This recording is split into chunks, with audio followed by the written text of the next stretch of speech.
Okay. Um, hello. Hello. Good afternoon. Thank you for being here. I am Beverly, and I'm here joined by Lindsay from the Plant Plan. And so, yeah, I just want to say welcome if you are here and you're watching this live with us. I will just put it out there. This is my first live. So if there are some technical things that are a little shaky, that's why. But anyway, I appreciate you being here. And I just want to introduce myself. As I said, my name is Beverly, and my channel is dedicated to health, wellness, fitness. And today we're talking about wellness, specifically perimenopause and menopause. And so, for me, that really represents wellness of your mind and your body because it's really all connected. It's really all plays into perimenopause and menopause. And so that's what we're going to be talking about today. And I just really actually want to set my intention for this live. And that is the intention, our intention, Lindsay and I both, because we talked about it beforehand, is really just to help as many women as possible to understand that this period of your life, you don't have to suffer through it. I really suffered through it. So my intention is that maybe you just walk away with a little nugget of information that you can kind of plant into your brain. And as certain things come up for you, that you remember that and it's helpful for you so that you don't feel isolated or like this is only happening to you, so that you remember that. So that's really, it's super important to me. And I think it's getting more attention now about perimenopause and menopause, but it's important because I just don't want women to suffer unnecessarily. It's just, we don't have to. So that being said, I am going to turn it over to Lindsay. And Lindsay, just introduce yourself and tell everybody about your channel and everything like that. And go ahead. Hi, well, thanks for inviting me on your channel. I'm so excited to have this talk. Hi, everyone. I'm Lindsay. My channel is called The Plant Plan. And on my channel, what I do is I help folks who are on a health journey eat well for whatever their goals are. May that be just general health, longevity, health span, increasing their health span, or that could be about body composition goals, right? Like gaining muscle and losing fat. And so some of the types of videos that I have on my channel are grocery hauls, where I kind of weave in a lot of knowledge about, the types of foods that you should be eating in your diet. And just FYI, when I say diet, I don't mean any kind of strict rule setting kind of thing. I mean, just taking in healthful, nutritious foods and enough energy to do what you got to do throughout the day. And in addition to that, I talk about my own health journey, my own weight loss journey.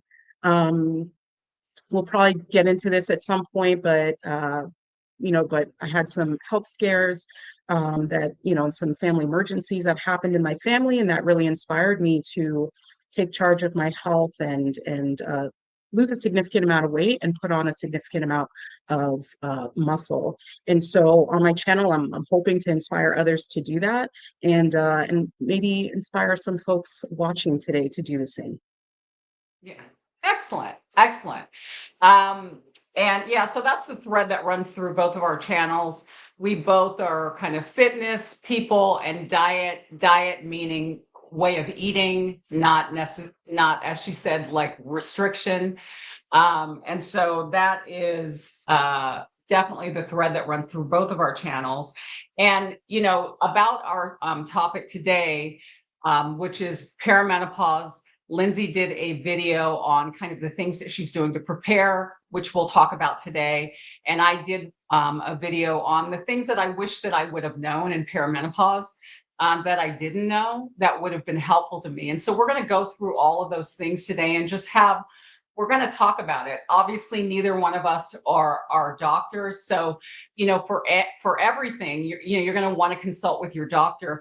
And that's like my number one. I'm not going to get into all of them right now, but that is the number one thing on my list, is to find, ladies, a doctor who listens to you.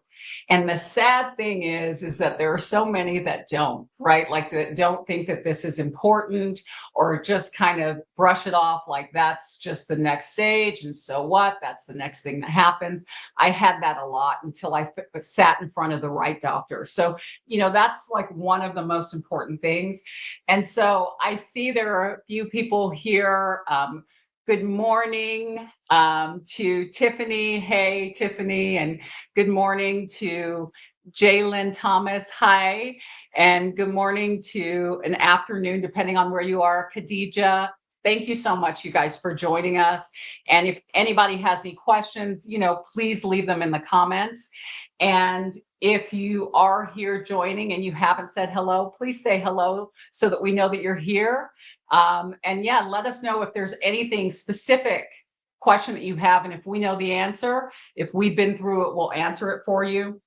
And yeah, I'm curious, of the ladies that are here, are you in perimenopause? Are you already in menopause? If so, please leave it in the comments. I'm curious about it. So I guess what I want to do is just, I'm going to go through my list of things that I wish I would have known. And then Lindsay can tell us the things that she's doing right now to prepare. So I'm gonna start with that. So the first thing, as I just said, is to find a doctor.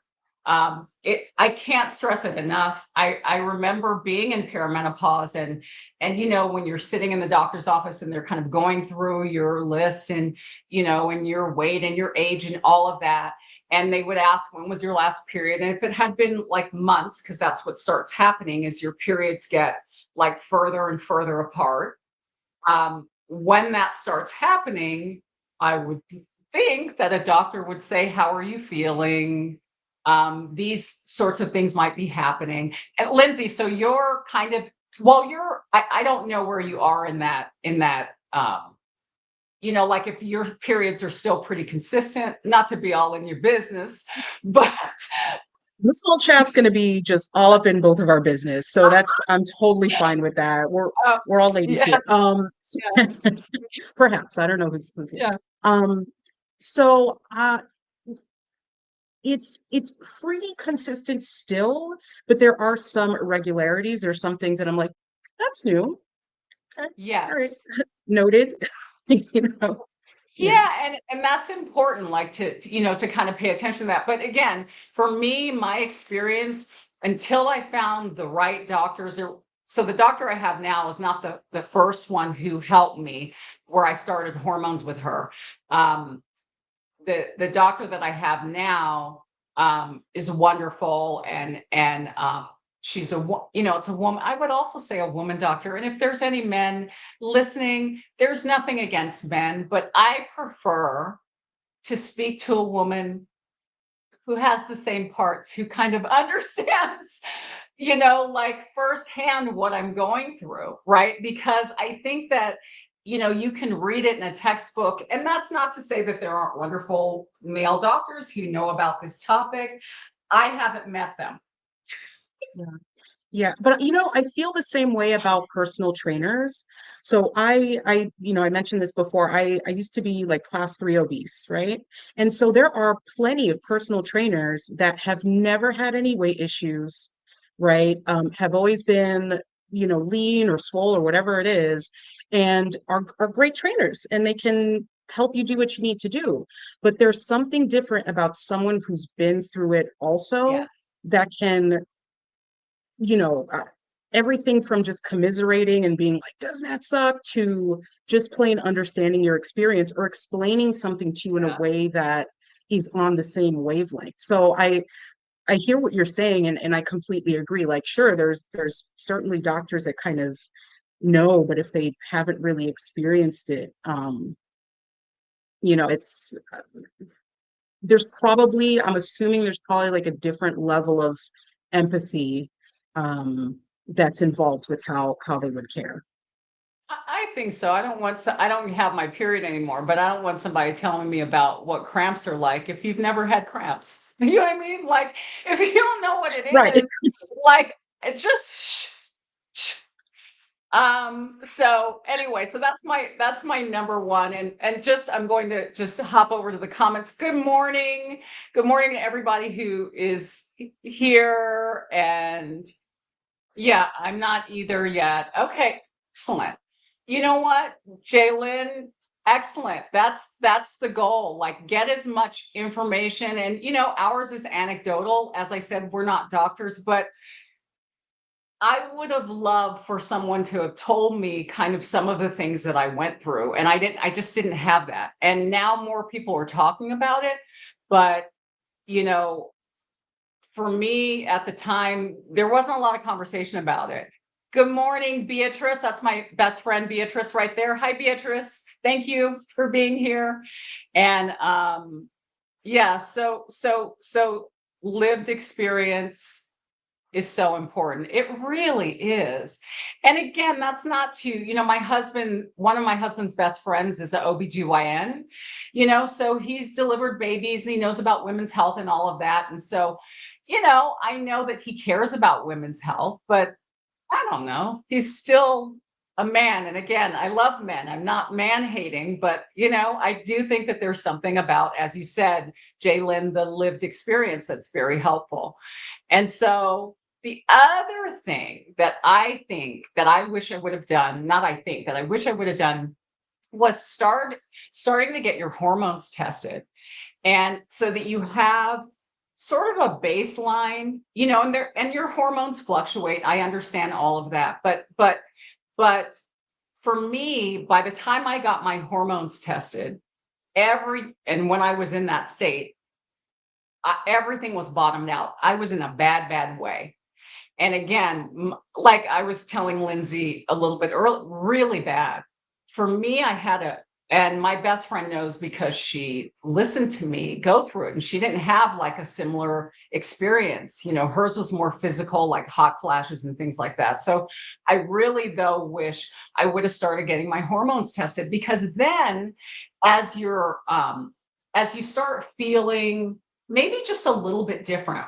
What a phrase I used a lot with my husband was, "I don't feel like myself," and I don't feel like myself, and it just wasn't like a very unsteadying feeling. And so, if you have that baseline, as certain things in how you're feeling begin to change, they can at least even look at your hormones to say, "Yeah, you're in perimenopause," or "No, that's not what it is. Maybe it's something else." Right? Maybe it's something else that's causing you to feel this way. So I really wish I would have done that. And ladies, I don't think that most doctors are going to suggest that. That might be something that you're going to have to advocate for yourself. You're going to have to say, you know what?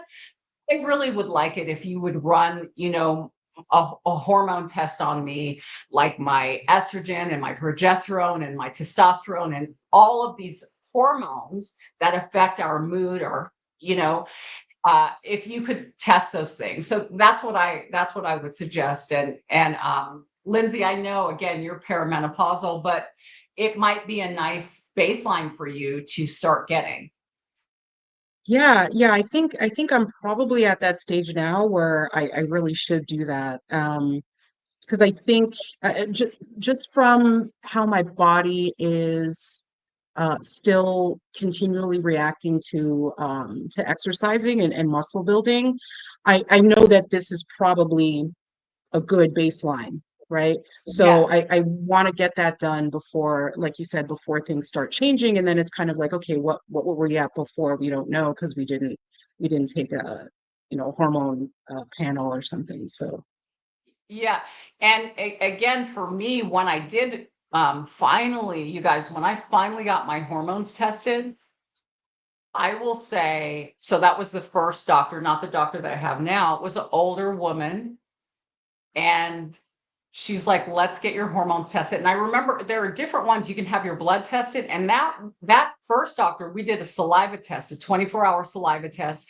And what it is I think it's morning, midday, and before bed, you're putting your saliva into these little glass containers, and you freeze them, and then you send it in. So I think that's actually the more accurate one. In any case, now I just have my blood work done, right, and test my hormones. But anyway, the thing about that was so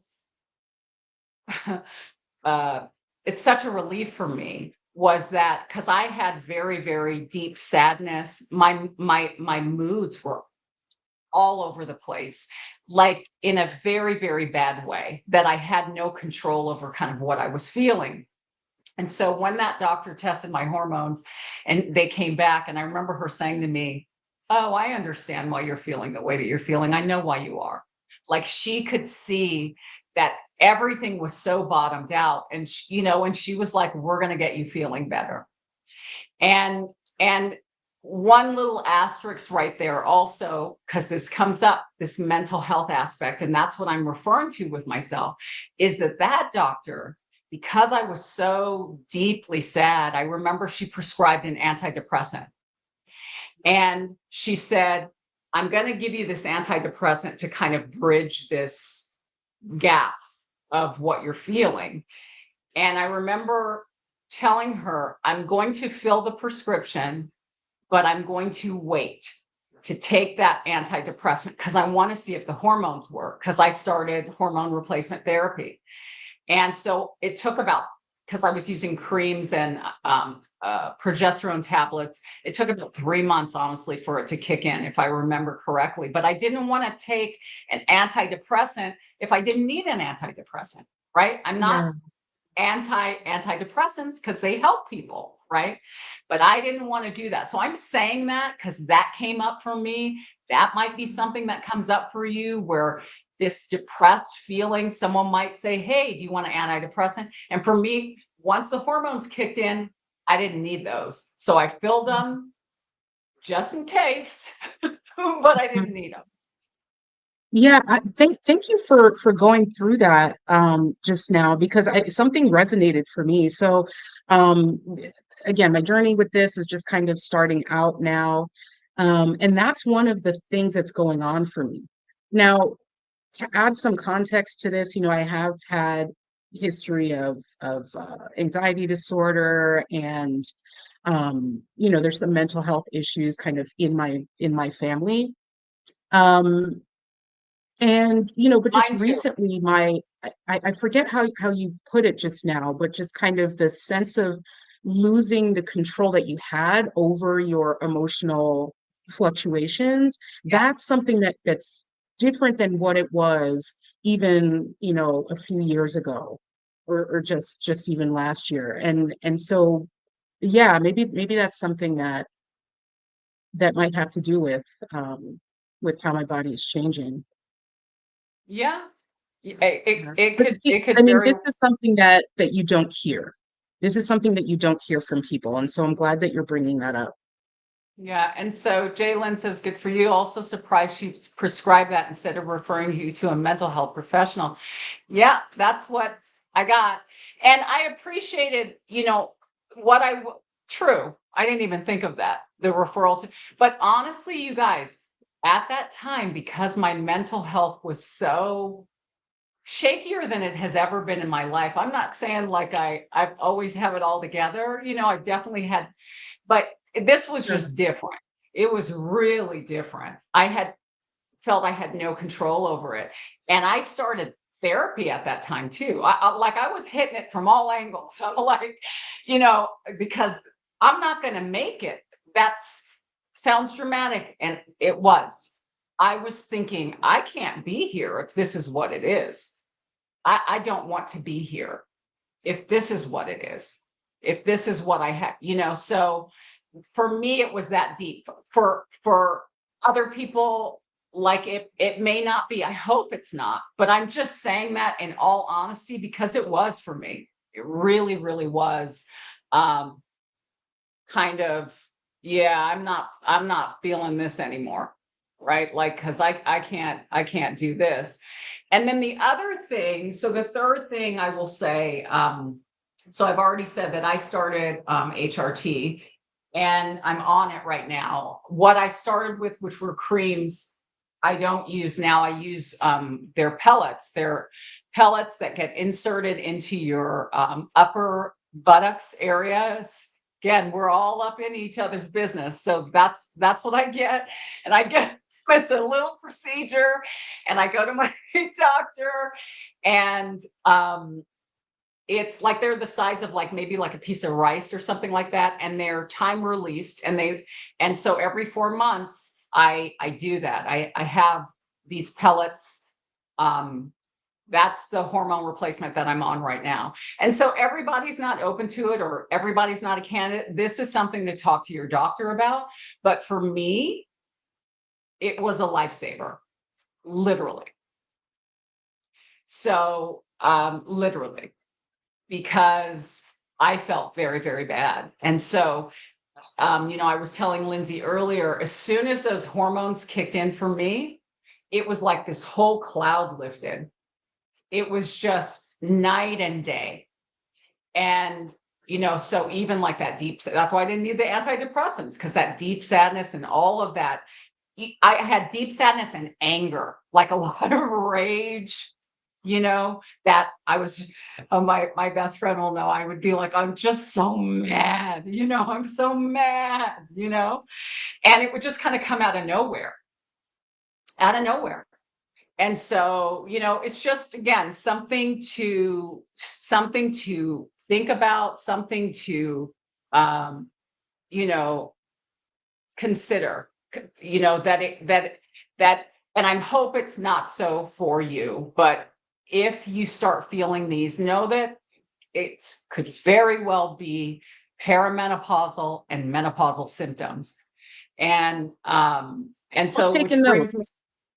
me, I'm which taking again, this is just really not to, my intention is not to scare anybody. It's just file it away. If you need it, it's there. If you don't need it, I hope you don't. I hope you don't need it. Because I don't like, if you've ever had those women who are just like, just you wait, until like thanks for that's, nothing. Like, what, just help us just out. Like, if you, and that's why I appreciate so much that you're bringing up this topic, that you have, a series of videos on this.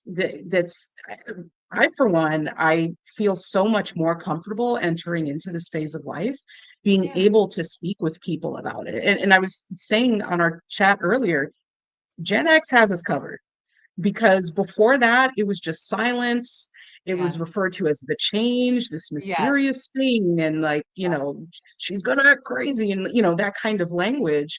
And now I feel like, okay, I have not only, obviously the elders in my family, but I have people who I can reach out to, who are openly talking about it, or sharing information. Like, I wouldn't have known that, if I'm experiencing some mental health issues that, either had been resolved before, I haven't been experiencing for quite some time. Hey, that could be a sign of what's going on here, and you have resources available for that. I wouldn't have thought too much to look into different types of treatments and hormone replacement therapy and stuff like that, until some doctor would have said so. So again, I'm really appreciating you talking about some of these like finer details that don't, I mean, unfortunately, you had to kind of fight for for the level of care that you're getting now, but do. you're helping the folks behind you get there a little bit faster. Thank you. And that's my, sincere hope. It really, really is, because, um, what I came away with this after kind of suffering through it myself was that you don't have to. You don't have to suffer. So again, if the doctor that you are sitting in front of doesn't care, or is just like blowing you off and is sort of dismissing it, just it's hard sometimes, it can be hard to find a good doctor, but find another doctor. Find somebody who knows about women's health, who's going to listen to you, and um, who's not going to just dismiss what it is that you're feeling. And, and the sad piece about that was, I even had that with women doctors, younger women doctors who maybe, were just not there yet. And so didn't really care that much about it, And so, yeah, I think it's really important. Um, Here's a question here. Do they construct a specific formulation to meet your customized needs for the HRT? Yeah, so I use bioidentical. So for the creams and stuff, yeah, it was like what's called a compounding pharmacy, where they mix it up based on kind of, I got see my dog just walked past. He's getting in on the conversation. They mix it up based on what I needed. And even with the pellets, the dose that I'm getting is based on where my levels are. So for me, every 4 months, when I go and have my pellets inserted into the buttocks, I have my hormones tested, right? So I go and I get my blood work done so she can see where my levels are. So it's an ongoing thing. It's kind of involved, really. But I will say it's helped me so immensely. And again, whether or not it's right for you, that's a conversation that you're going to have with your doctor, hopefully a knowledgeable doctor about women's health and specifically perimenopause and menopause. But to answer your question, yeah, it's tailored to kind of the dosage that you need, And I thank you, Jalen. I'm glad too. It was a dark time. And honestly, there's just one other friend that I had um, who had that. I hope I'm not saying who it is, so I hope I'm going to share this. Who had that where they were like, and they have child, and they were like, I think they would be okay. I think they could make it if I'm not here. So yeah, it's a real thing. Wow. It's and she's fine. She also started HRT, same kind of experience. The cloud was lifted. What a miracle. Like how, but yeah, it's a whole thing. It's a whole thing. And so, my next point, menopause is more than I've covered that. Just your period stopping and hot flashes. That's all I heard about was just hot flashes. And while that is it's a genuine, real symptom, it wasn't my primary symptom, just wasn't. So I was looking for that, and all this other emotional stuff was happening. And I just thought, but I don't have, is this menopause? Is this what this is? Because I'm not having the hot flashes. Yes, my period has stopped, So it's the period stopping for more for a year, a consecutive year is what it is. When That's you're all I heard. That's all I heard growing up. And I was like, oh, if that's the case, I can't wait. Like, let's speed this right, up. right, Like, I don't want this. So, yeah, you know, it's yeah. does HRT help with memory issues? Asking for a friend. Yeah, I mean, that brain fog is, that's real too. Yes, it helps. It helps. Still have some of that, to be perfectly honest. And I don't know if it's, I'm 57, almost 58, so I don't know if that's age, but it does help. Yes, it does help with some of that. Um, yeah, but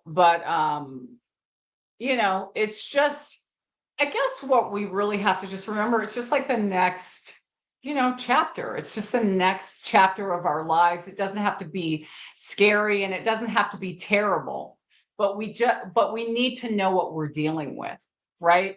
We need to know what we're dealing with. And And up until now, more of us are talking about it, but up until recently, I just didn't see anybody talking about it.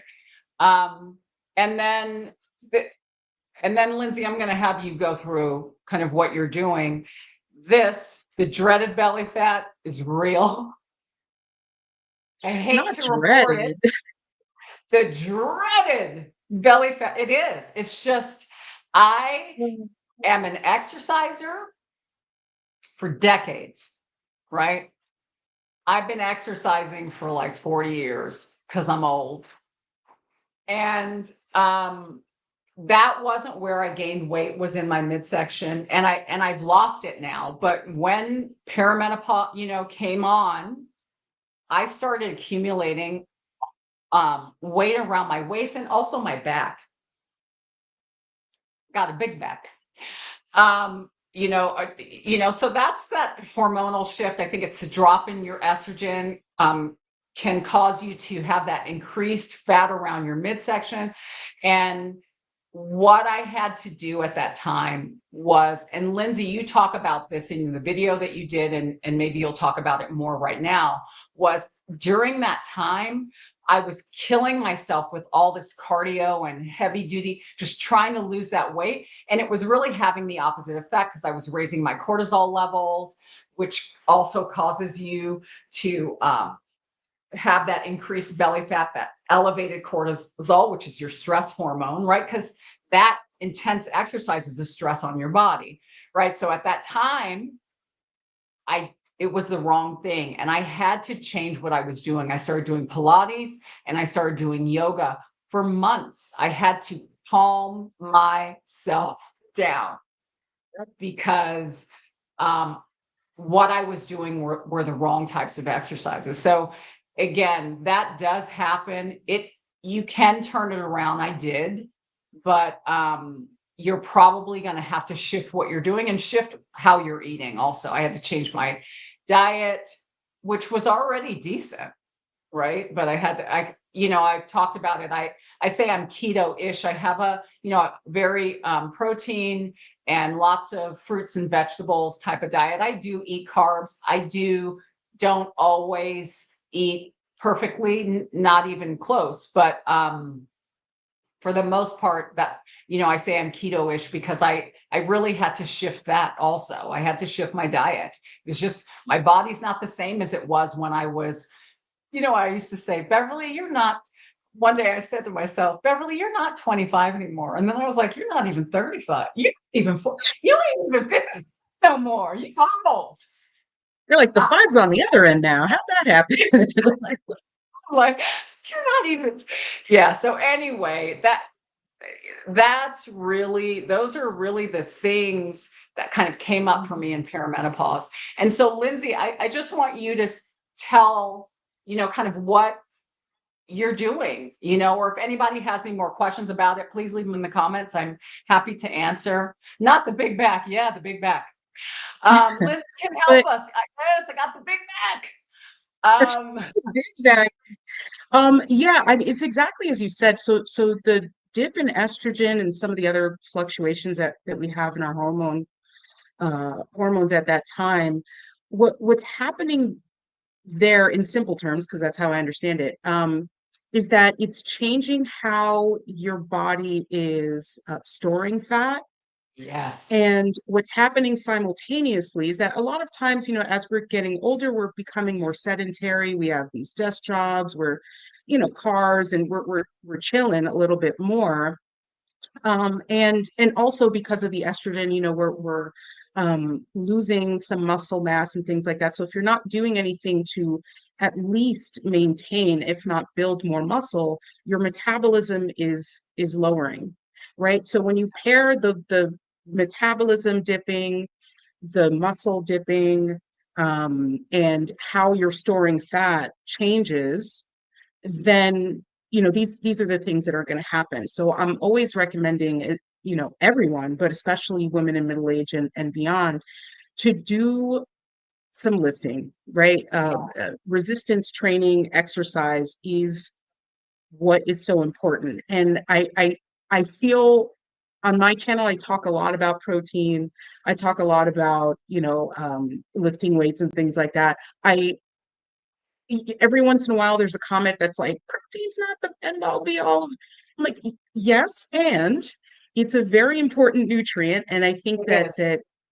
especially for us, and especially as we're getting old, the other thing that's happening is as we're getting older, and this is men and women, is how we're absorbing and metabolizing the protein changes a little bit, right? And also, sometimes your appetite reduces, depending on how old you are, your appetite reduces as well. So you're not eating as much food, which, now you're eating even less protein. I mean, you know what I mean?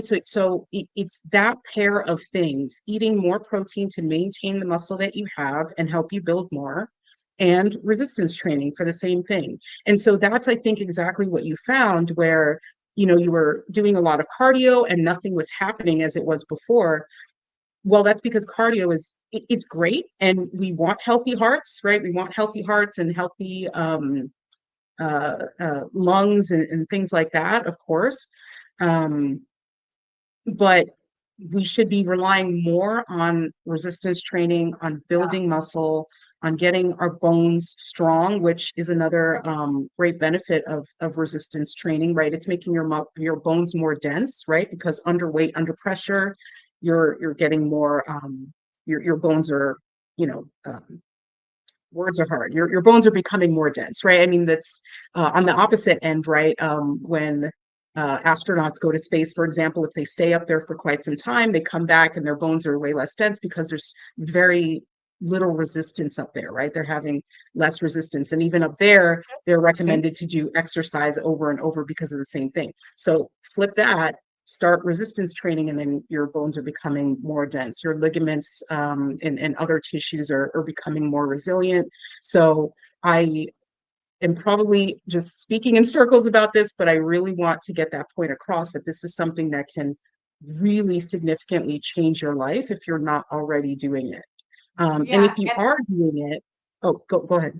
I was just going to say, and so at this age that I am, that is what I walk, we walk, but I don't really do, I jump, did a workout on the channel where I jump rope, it's like little bursts of kind of almost like little hits.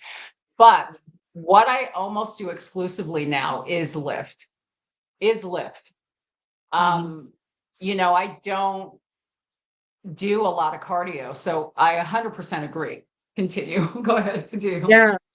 Yeah, so two things also. So you'd mentioned that, and you probably saw my vigorous nodding when you said you mentioned that you changed to Pilates and to yoga, and those are amazing because Pilates is resistance training, right? So you're building up a lot of muscle with that. And then the yoga is, I mean, flexibility and strength and all of those things as well, but it's exactly as you said, it's reducing your cortisol, it's reducing your stress, it's helping you, it's breath work, it's helping you manage all of that. And that Yeah. is super important. I'm also a health coach, and what I tell all of my clients is, if you're working out hard, you want to rest just as hard, even harder, because rest is where so many things happen, right? If you're trying to build muscle and you're just, lifting every day, no rest, go hard or go home type of mentality, I'll sleep when I'm, past, type of mentality, you're not building as much muscle as you can, because your cortisol is high, you're adding just more and more stress to your system. So you must rest, and you must rest hard. I'm saying that, and I should be taking note myself, but do as I say, not as I do. Rest is extremely important. Yeah. And I just dropped the link for your coaching waitlist into the comments. So I just dropped that. So she has a wait list. So if you want to be included in that, please click on the link and get on that list, and she'll send you a booklet Yeah. or tell Yeah. them. Oh, yeah, thanks for mentioning that. So I created a workbook for folks. And for anyone who's signing up for my mailing list or my wait list for coaching, I'll just send it to you. I'll just send it to you. And so what I've done is I've created a workbook for folks who are either just like completely brand new to fitness or to resistance training specifically, or who are returning after a long time off. And so what I have there is a workout plan for a month, right? So it's a full month workout plan. And then there is an activity tracker. There's a lot of recommendations on there. I put a glossary because as I was making it, I thought this was going to be like a 3-pager. And what had happened was that I started writing stuff and I'm like, okay, I'm imagining someone who was just new to fitness or, working out in this way. They might not know all this, exercise lingo and, bro dictionary, right? So I created kind of a guide there and hopefully it can be really helpful for folks because I know it can be intimidating. I know it can be really intimidating, especially for some reason. I think it's drilled into our heads as women that, building muscle is a guy thing and you don't want to get too bulky and all of this stuff. And I'll take this moment to reassure folks, you will not get bulky. I'm trying and it's hard. So, I mean, you will build muscle very fast, but it's going to add shape. If that's a concern for you, it's going to add shape in the right places that you want. It's not going to make you look bulky. But I digress. Yes, And then I yes. also added a journal, journal section because you want to see the progress that you're making and you want to kind of have a discussion with yourself as you're doing this. And then, of course, I have some recommendations and kind of a free call available for people if they want to chat with me about how to do that program or if you want to continue forward with some health coaching. Excellent. And just your two things. I put this question up from Khadija. Is there a specific food group we should have more as we age? But I just wanted to a little button on what you were saying about lifting. It creates the shape. Yeah, because cardio doesn't give you shape. Weightlifting is what's going to really kind of shape your body. Cardio isn't going to do that for you in the same way. Unless if you, yeah, yeah, for sure. I mean, unless if you are really, really sedentary and you start walking, because walking can for your legs a little bit, start giving you a little bit of shape if you're already pretty lean, Yeah. and you have no muscle. So, that's such a like minor point. I don't know why I said that, but it can, but it's just pick up some weights, lift things up, put them down. It'll be good for you. Exactly. Put down. And I think Lindsay's going to say maybe protein to this question. So I would say yes, maybe some protein. By maybe I mean absolutely 1,000% have some protein. And I would say, fruits and vegetables are Yes. super important. I Yes. think especially if you are lifting weights, it takes energy to do that. I think the mistake that a lot of people do is they say, oh, well, I'm working out. And so they pair that with the losing weight thing. But if you're trying to build muscle, I don't want to scare anyone, but you're adding weight, right? You're bulking up a little bit, right? That's going to be paired with a reduction in fat, right? Especially for beginners, that kind of, your fat kind of goes down like this, your adipose tissue, I should say, goes down like this, and then your muscle goes up. But you need energy for the activity, and you need energy to build the muscle, right? Because it's matter that's being built, right? So you need to eat. I'm not saying to overeat, we're not doing like a bodybuilder's bulking diet from the 80s type of thing. Like we're not doing that, but you do want to have sufficient energy to fuel the activity that you're doing and the activity that your body is doing under the hood, right? So I would never recommend anyone go on some like, crazy detox thing and all of this kind of stuff.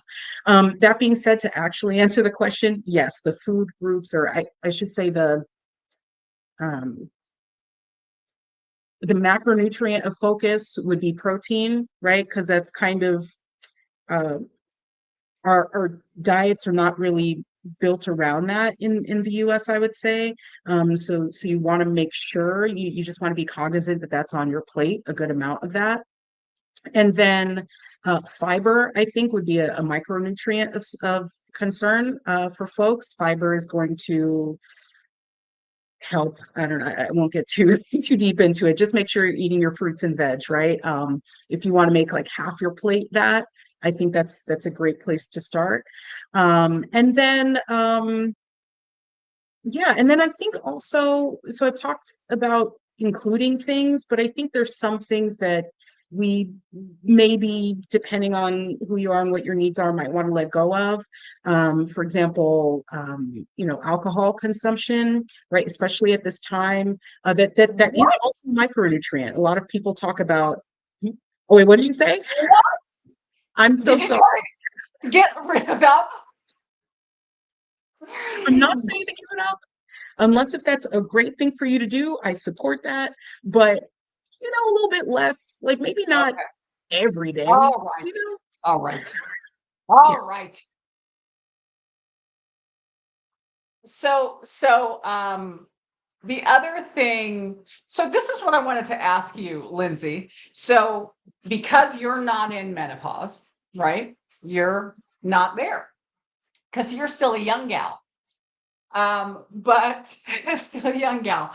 But like, what would you say is your biggest concern as you know what I mean, as you approach perimenopause? Yeah.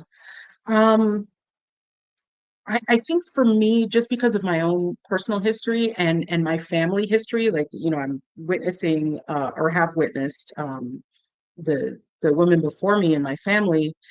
I think the mental health aspect for me is the most concerning.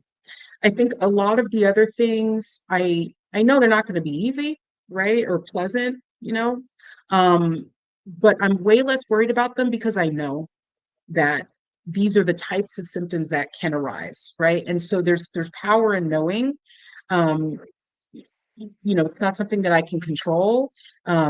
Even though there's this kind of laundry list of things that can happen, I don't know which of those will be mine, right? But Right. knowing the menu, right, makes me feel a little bit more comfortable Exactly. because then I have a if this then that kind of thing going, right? Speak with my doctor, build up a relationship with a doctor that I can trust beforehand. Things, everything that you're saying, I think I found really helpful. But the mental health aspect, right? Like we do live in these, but we live in here uh All the more. time. If that makes sense, right? That's how we're experiencing the rest of it, including this body. So that I think for me is the part where I'm like, ugh, you know. Yeah, but as you said, knowing, I like that what you said, knowing what was on the menu, that you don't that these are possibilities that are on the menu, but doesn't necessarily mean that, you know, any of those things are gonna, you know what I mean? But just having that knowledge, and that's again the whole thread that runs through this conversation in particular for me is just having that information so that you're not, blindsided by because you don't need to be. And as more and more women talk about it, I think it becomes less and less this hidden thing. This punchline is kind of what I remember it being like. Oh, she's in, this there's this I think I can speak for myself as a woman, like these things that you did hear was just that that makes us feel shamed by it almost, is that you're no longer desirable, or society doesn't look at you, you know what I mean, as important anymore. Not that we ever were. This is a woman hating society, and then a Black woman hating society even more, right? Yeah. Black and brown people are not welcome a lot of Mhm, times. mhm. Um, but anyway, I just think Well, that I was just want really to jump in there because I feel like I have a little bit of a unique experience with that part. Yeah. Um, I don't know why, but I've always felt this sense of, I mean, I know all of the other things that we've talked about, but there was this sense of like, I actually can't wait for that. I can't wait to just not be perceived by the people that I don't want perceiving me. You know what I mean? Like, Wow. and I know that's not actually a pleasant thing to experience, right? I know like being overlooked and although as Black women we are a little bit used to that, but there is a small part of me that's like, I kind of like that I can go down the street and not be catcalled because I'm outside of that that range already. You know what I Yeah. mean? Yeah. Yeah. Yeah. There is, it's kind of a double-edged sword. Like in one regard, you just think, ah, nobody's paying attention anymore. And then the other side Yeah. is like, nobody's paying attention anymore. Yeah. Yeah. Yeah, maybe that's what it is. It's like this, growing into a sense of giving less Fs. You know what I mean? Yeah. Yeah. Yeah. It's time, Khadija says it's time to remove the shame and stigma around menopause. I'm happy celebs like Halle Berry are bringing it to the forefront for sure, um, still, and, when you see that you can still be vibrant and matter and, all of these things, because it's really counter to the things that we've been told about ourselves. And you see that you can still be vibrant and, a member of society that, you're not like on the outskirts of society, which is kind of, I don't know, the messages that we get sometimes. And so, yes, I think it's super helpful that other people are talking about it. And the other thing, I have just like a couple questions. So you talked about the things in your video, what you're doing to prepare,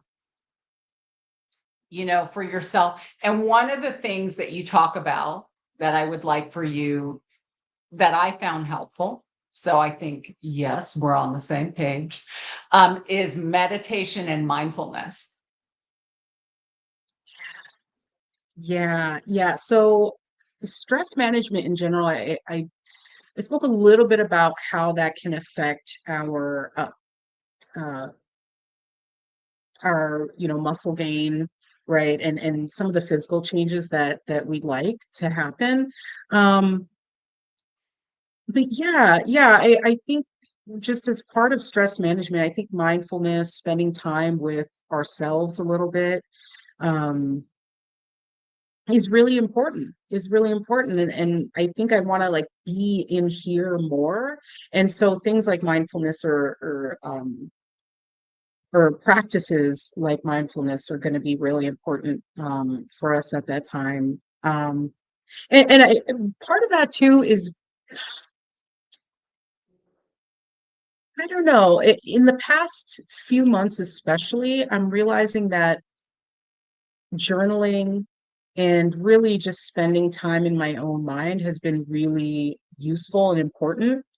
And I think even with my conversations with my doctor, that's helped out a lot because I am taking stock of how I'm feeling and what's going on with me, and I'm better able to articulate that when needed, right? And so, especially when we're entering into a phase where we may have to advocate for ourselves a little bit more, especially with healthcare, that might be an important thing to just take some time to be a little bit more introspective and let our thoughts slow down and really see where we're at. So yeah, so some of the things I'm doing as far as that is I started yoga actually at the park down the street from me. They're doing this yoga in the park for free during the summer. So that's been really nice. And you make some friends doing that. And I mean, you get mosquito bites, but that's fine. That's fine. Other than that, it's a very stress relieving activity, and I'm finding that I'm moving my body in different ways that you don't do in the gym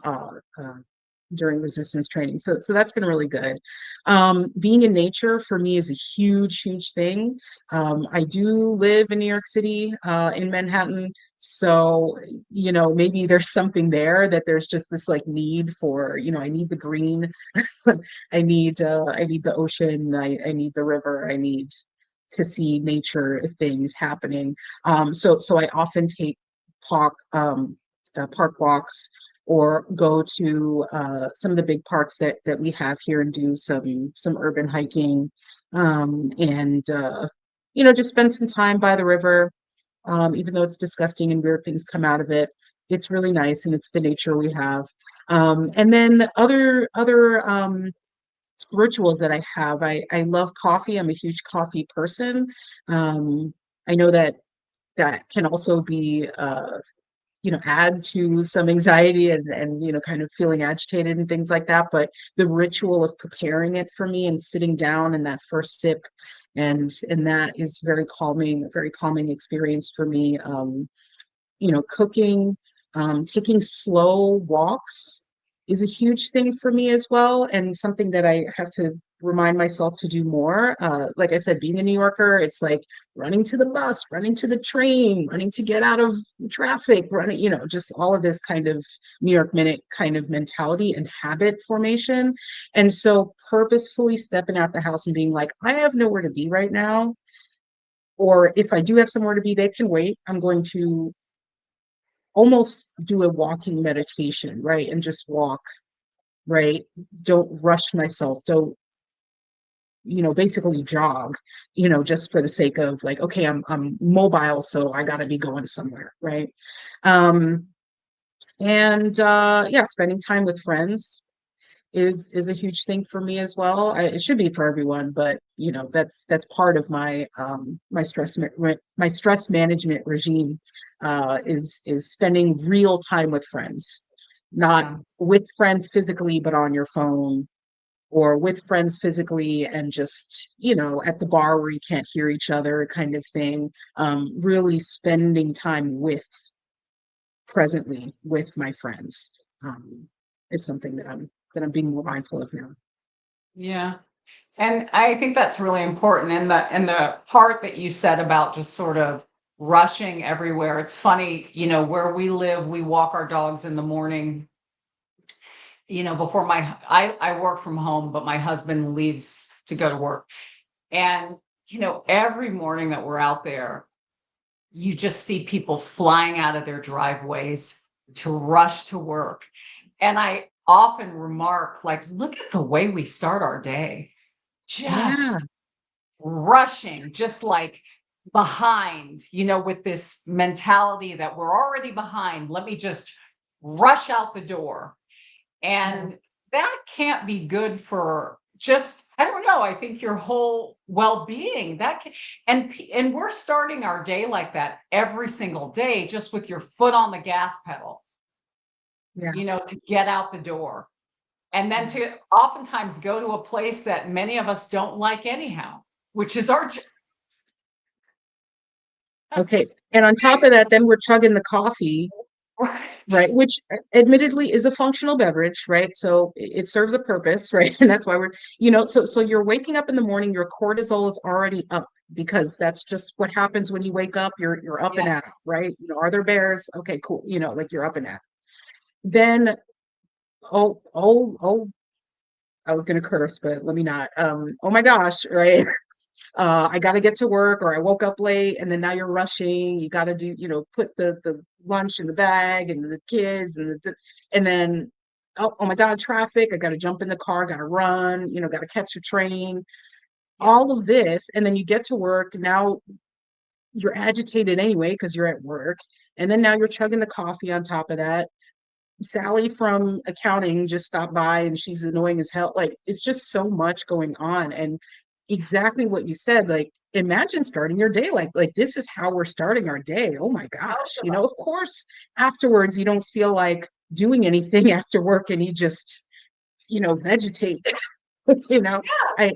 this is what's leading Yeah, to we're how we're, exhausted. how our bodies are changing negatively. I mean, for sure, in addition to all this other hormonal stuff, but I mean, if the rest of your lifestyle is this, gosh, that sucks.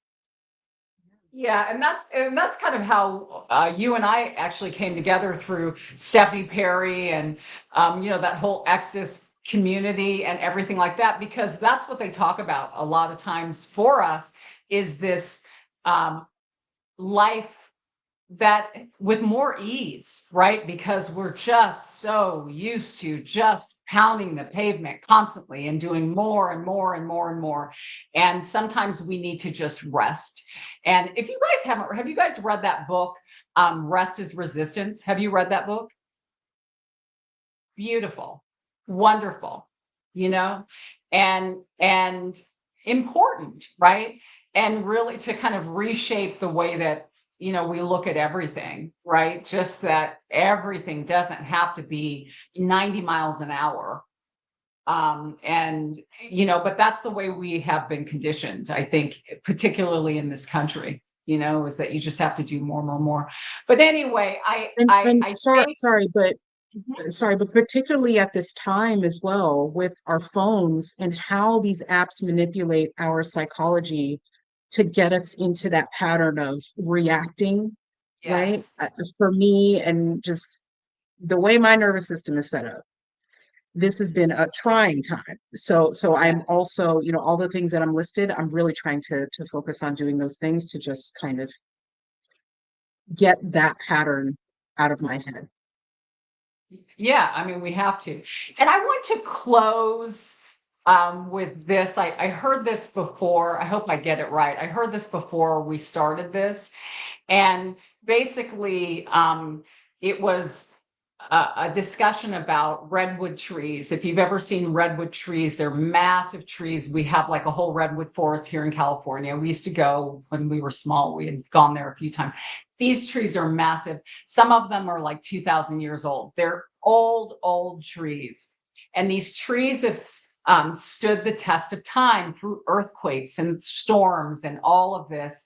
And they're actually grown in this soil that's not even tough soil. It's this loose soil.